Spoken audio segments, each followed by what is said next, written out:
کربلا کا میدان ابھی خون سے تر تھا۔ یزیدی ظلم و ستم اپنی انتہا کو پہنچ چکا تھا۔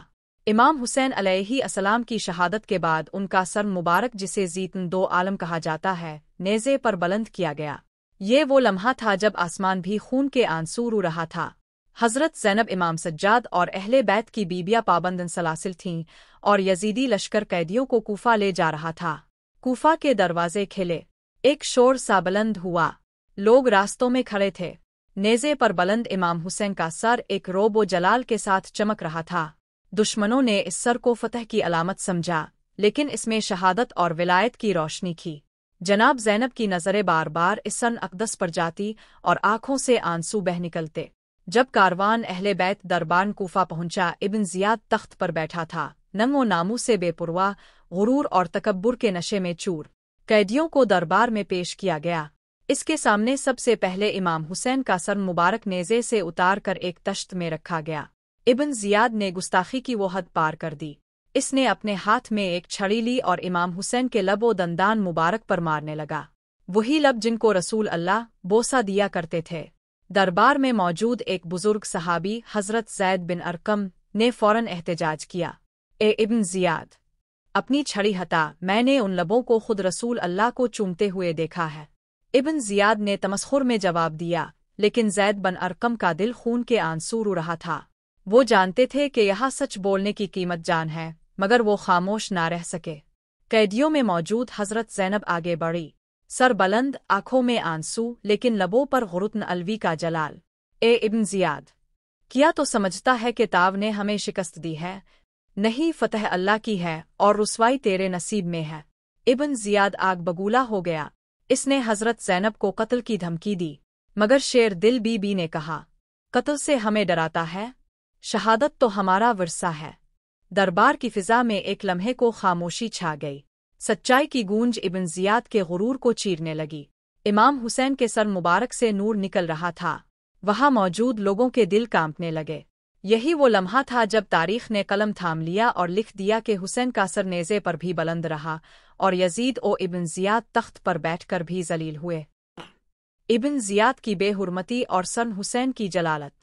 ابن زیاد نے امام حسین کے سر مبارک کے سامنے بیٹھ کر ظاہری فتح کا جشن منانا چاہا۔ اس نے اہل دربار کو جمع کیا اور بظاہر ایک خطبہ دیا جس میں حسین کی شہادت کو بغاوت کی سزا قرار دیا، لیکن دربار میں بیٹھے چند اہل ایمان کے چہروں پر گہری اداسی تھی۔ وہ جانتے تھے کہ یہ ظلم کی انتہا ہے اور ابن زیاد کا زوال اب شروع ہو چکا ہے۔ ابن زیاد بار بار امام حسین کے سر مبارک کو دیکھتا اور پھر کبھی ہنستا، کبھی فخر سے کہتا، یہی تھا وہ جو خلافت کا دعویٰ کرتا تھا، دیکھو اب اس کا انجام۔ لیکن حقیقت یہ تھی کہ اس سر کے سامنے پوری کائنات جھکی ہوئی تھی۔ امام حسین کے لب جیسے ہل رہے ہوں، جیسے قرآن کی تلاوت ہو رہی ہو۔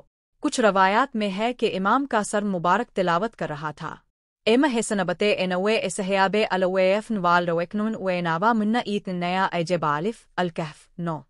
کیا تو سمجھتا ہے کہ اصحاب کہف اور رقیم ہماری نشانیوں میں سے عجیب تھے؟ یہ تلاوت دربار میں گونجی اور ابن زیاد کے چہرے پر خوف کے آثار نمودار ہونے لگے، مگر اس کی آنکھوں پر پردہ پڑ چکا تھا۔ اس نے حضرت زین العابدین کو بلایا اور ان سے گستاخانہ سوالات کرنے لگا، کیا تم نے دیکھا کہ اللہ نے تمہارے ساتھ کیا؟ امام سجاد، جو بیماری کے عالم میں تھے، پرسکون انداز میں بولے، ہم نے اللہ کی طرف سے صرف حسن و جمال ہی دیکھا ہے۔ وہ لوگ جنہیں تو قتل کر چکا، وہ تو جنت کی طرف روانہ ہو چکے۔ یہ جواب ابن زیاد کے منہ پر تمانچہ تھا۔ اس نے امام کو قتل کرنے کا حکم دینا چاہا، لیکن دربار کے کچھ لوگوں نے مداخلت کی اور حضرت زینب نے بھی امام کو اپنے سینے سے لگا کر پکارا، ابن زیاد، اگر تاو نے اسے قتل کیا تو پہلے مجھے قتل کر۔ دربار کی دیواریں گونج اٹھی۔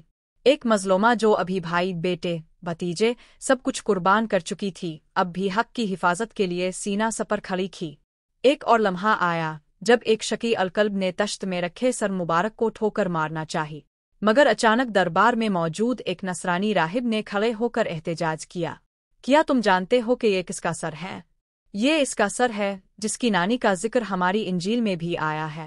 میں نے رسول عربی کا نام اپنے بزرگوں سے سنا ہے اور یہ ان کے نواسے کا سر ہے۔ اس نصرانی راہب نے وہی لمحہ اسلام قبول کر لیا اور یزیدی فوج نے اسے شہید کر دیا۔ سر حسین دربار میں بھی چراغ ہدایت بنا رہا۔ وہ سر جو کربلا میں نیزے پر بلند رہا، وہی سر دربار کوفہ میں بھی حق و باطل کے درمیان فرق واضح کر رہا تھا۔